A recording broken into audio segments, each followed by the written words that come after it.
estudante da EJA, tudo bem com vocês? Eu espero que sim. Olha que legal, a nossa aula não será no estúdio. Vocês estão acostumados, a gente está aqui em outro ambiente para a gente trazer informações que vão enriquecer a discussão que a gente já vem tendo nas nossas aulas. A gente falou tanto do que é democracia, do que é cidadania. A gente falou, né, estamos vivenciando esse mês o aniversário de Paulo Freire, que foi o patrono da educação, que trouxe reflexões importantes para a gente. A questão do analfabetismo. E vocês lembram que na aula passada eu perguntei, a gente trouxe uma entrevista, né, com Josemir, que é o pai de Jonas, o nosso produtor daqui, e ele falou uma coisa que me chamou a atenção. Ele disse que se ele soubesse ler, se ele soubesse escrever, se ele fosse uma pessoa com educação, porque ele até então não sabia dos direitos dele, mas agora ele já sabe que é direito dele ter educação, ter lazer, ter saúde, ele queria ser governante, mas ele nem imagina o que é que um governante pode fazer. Então, por isso, estamos aqui no Centro de Memória da Justiça Eleitoral, para falar um pouquinho dessa história, desse processo eleitoral. E comigo, professor Luciano, professor de História, que vocês já conhecem. Professor Luciano, seja bem-vindo à nossa aula. Olá, Carlinha, tudo bom? Estamos num lugar bem diferente. O local aqui a gente já viu que é um espaço bastante rico em informação. Exatamente. Diz aí para os nossos estudantes que gostariam de ser governante. O que é que um governante faz? Rapaz, é como a gente diz, né, e os alunos mesmo dizem no popular, governante ele resolve muito BO. Então a gente vai observar, né, que nessas eleições a gente vai escolher 5 cargos. A gente vai escolher o presidente da República, o governador do nosso estado, um senador representando o estado de Pernambuco, deputados federais, que serão os nossos representantes na Câmara dos Deputados lá em Brasília, e os deputados estaduais, que serão os nossos representantes na Assembleia Legislativa do Estado. Então, a gente sabe que o Brasil, a República Brasileira, ela é dividida em 3 poderes, né? Então a gente tem o Executivo, aí o Executivo a gente tem representado pela figura do Presidente da República, pelos governadores e prefeitos.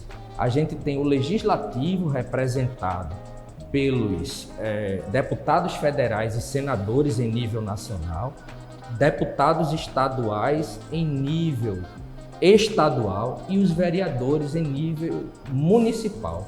E a gente tem também aí, né, a questão do Poder Judiciário, representado pelos juízes que ocupam os diversos tribunais ao longo do nosso território. Então, essa eleição, Carlinha, ela vai bombar, viu? Pois é, e a gente viu, não é, professor Luciano, na aula passada, a questão da democracia, que é a soberania da vontade do povo. Exatamente. Né? Então, para a gente colocar em prática a democracia, a cidadania, a gente precisa escolher os nossos governantes com muita responsabilidade. Com muita responsabilidade e sabendo o que cada um faz e escutando. Então, professor Luciano, eles vão ver agora uma entrevista que você teve com o Henrique, falando um pouquinho das urnas, porque, gente, dizem por aí que a urna eletrônica é possível hackear. Vamos ver se isso é verdade, né? Vamos ver se o Henrique vai responder isso pra gente. Então, a gente vai passar para vocês aí, vai mostrar o Fica resultado aí da nossa entrevista com o Henrique. Fica aí, não sai não, porque a nossa aula volta daqui a pouquinho. Vocês só vão ver a entrevista. Que legal, não é uma entrevista bem bacana e com muita informação para vocês. Muitas informações. Fica aí. Verdade. Até já. Eu vi aqui que a gente tem um protótipo de uma mini urna, né, que foi apreendido. Sim. E acredito que essa urna, de repente, ela pode ter sido utilizada em algum processo fraudulento. O que é que a gente pode falar sobre ela? Isso, ela foi usada de forma indevida por um candidato da época que estimulava eleitores a votar nele mesmo. Então ele entregava esse dispositivo simulando uma urna eletrônica, né? E aí o eleitor poderia digitar o número do próprio candidato e simular uma votação na própria urna. Esse material foi apreendido porque, de fato, não pode ser utilizado, né? Porque incentiva o eleitor ao erro, induz ao erro, na verdade. Na realidade, a gente entra numa perspectiva aqui que é bem interessante, porque durante um processo, né, da história do país, a gente teve o que a gente chama de voto de cabresto, né? Sim. Onde os chamados coronéis, eles pegavam os eleitores, né? E muitos desses coronéis conduziam os eleitores até a urna e ficavam lá fiscalizando até para que ele votasse nos candidatos que eles desejavam. Então a gente observa, né, que essa mentalidade fraudulenta, né, ela não encerra com um processo de, digamos, mecanização, né, das urnas. Sim. Então é bem interessante. Mas aqui a gente já tem, né, um modelo, né, de uma urna mais atual, né? Isso. Então é essa urna que está sendo utilizada nas eleições da atualidade. Sim, esse aqui é o modelo mais recente que a gente tem, é o modelo 2020. E você falou de voto de cabresto, é importante até a gente observar essa foto aqui. A gente tem essa foto aqui no centro de memória que revela bem como a urna eletrônica veio para resolver um problema grave da nossa história, que era o voto de cabresto, quando os eleitores eram coagidos a votar em um determinado candidato. E aqui a gente nota que a eleitora está completamente isolada, né? Não tem ninguém atrás dela, tem a cabina de votação que protege o sigilo do voto e ela aqui pode votar de fato de acordo com a consciência dela. Então a urna eletrônica, além de toda a segurança e agilidade na apuração das eleições, ela traz também essa questão do sigilo do voto garantido, fazendo com que o voto de cabresto fosse definitivamente uma coisa do passado. Em termos de agilidade e rapidez na questão da contagem dos votos, em quanto tempo hoje a gente já conhece o resultado final das eleições? A Justiça Eleitoral brasileira, ela consegue no mesmo dia da votação já indicar quem venceu a eleição. Então a gente nota que em muitos países o resultado só é dado dias depois, às vezes até meses depois. E na Justiça Eleitoral brasileira, a gente faz a votação no domingo e no próprio domingo a gente tem o resultado de todos os eleitos de forma rápida e segura.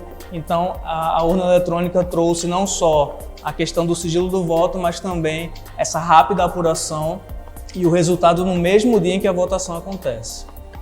A gente costuma ouvir várias informações, né? E hoje com o avanço da internet, possibilidade que todas as pessoas têm, por exemplo, de com um celular gravarem um vídeo e jogar nas redes sociais, a gente vê que a gente tem muitas informações circulando a respeito das urnas. Sim. Então a gente poderia dizer, por exemplo, que as urnas eletrônicas elas são seguras, realmente seguras, e elas não favorecem a questão da fraude eleitoral? Sim, na verdade, em relação à fraude, ela faz o contrário, né? Ela, na verdade, elimina praticamente a possibilidade de fraude.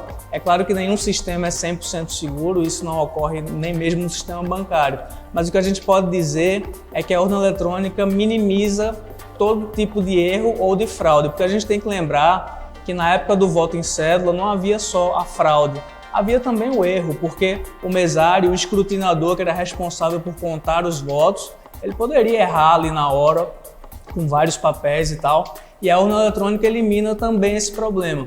Então a urna elimina o erro humano e também a possibilidade de fraude, porque é um sistema, como você já adiantou, sem conexão com nenhum tipo de rede, nem mesmo com a internet.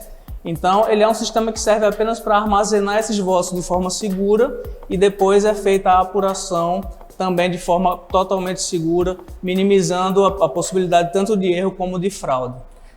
Ok, então é isso, gente. Acho que a gente já visualizou aqui muito a respeito do processo eleitoral. A gente sabe, né? Deu para perceber que o processo eleitoral é um processo bastante seguro.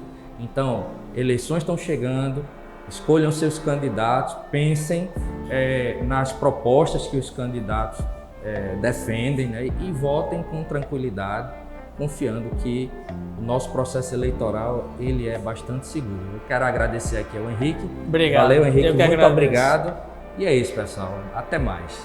Então é isso, gente. Como vocês viram, tantas informações importantes, tantas informações que contribuem para a nossa cidadania, para exercer o seu poder, né? É direito e dever seu, o voto, votar. Então a gente teve aí a participação do professor Luciano, agradeço, Télia, Henrique, todo o pessoal do Centro de Memória. Então a gente trouxe aí para vocês uma aula espetacular, então aproveitem. Vocês podem rever a nossa aula a qualquer momento no YouTube. Ficou com dúvida? Vai lá no YouTube, a nossa aula está disponível. Também tem o aplicativo do Educa Recife. E eu quero terminar assim, ó, mostrando o que é que você vai fazer. Vai votar e vai escolher quem é que vai te representar com muita responsabilidade e com muita informação. No meio de tanta desinformação, é você que vai levar a informação para quem está ao seu redor. Então, ficamos por aqui e até a próxima aula. Tchau, tchau!